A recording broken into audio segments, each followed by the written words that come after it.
Yeah, 2-5 at you one more again. Let's do this. Nyheim Hines, came back, got traded to Buffalo last year from Indianapolis. 2 kickoff returns for touchdowns, including, the week after the Damar Hamlin situation tragedy. Only sports can be poetic in this way. You start off the game after that incident with a kickoff return for a touchdown. Buffalo has no running game to speak of. That's probably the reason they can't get to the Super Bowl. If they could have held the ball for an extra few seconds against Kansas City 2 years ago, maybe they would have been playing in the Super Bowl. But as we look at this, Nyheim Hines, a couple of weeks ago, he was out jet skiing with some friends, and he was sitting stationary on the jet ski and got ran into. Now he has to have surgery, right? Unfortunate situation all the way around. You just can't plan for things like that to happen. He was just minding his own business. And I don't want to call the other person reckless, but somebody ran into him and injured him. Okay, so knee surgery, running back. We've been talking about the plight of the running back on Sports Reports is ordered for the last 2 weeks or so.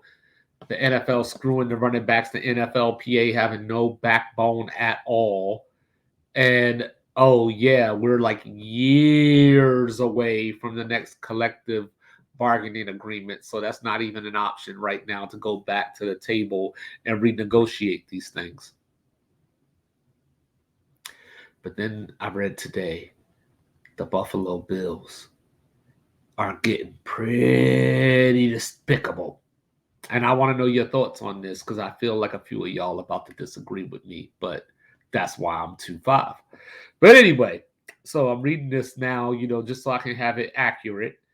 So he signed a contract with Buffalo that included a $1 million signing bonus. So far, he's got $600,000 of that $1 million signing bonus.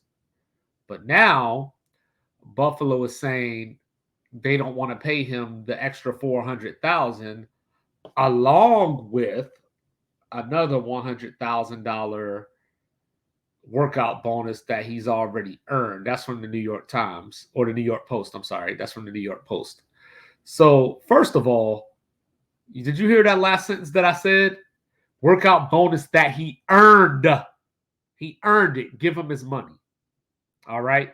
Now, the extra $400,000. Now I know different sport and everything. We had Jay Williams in the NBA get into the motorcycle accident, mangle up his knee, and he was never able to play again.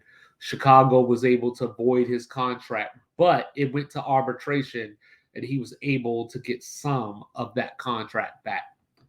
Now, as I'm looking at this, right, did his contract say that he couldn't jet ski?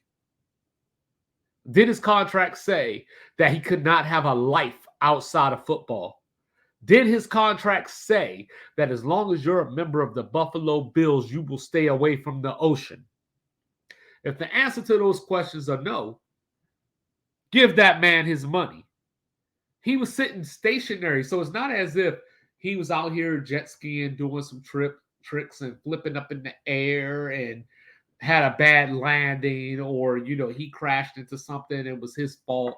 He was minding his own business, sitting, staring, and gazing amongst the Atlantic Ocean, taking in the seagulls, probably trying to protect his sandwich or something. And somebody came and hit him while he was just an innocent bystander. If that's enough to void giving him the rest of the signing bonus that he earned, then what are we doing? We already know that NFL contracts are not guaranteed like baseball, like the NBA.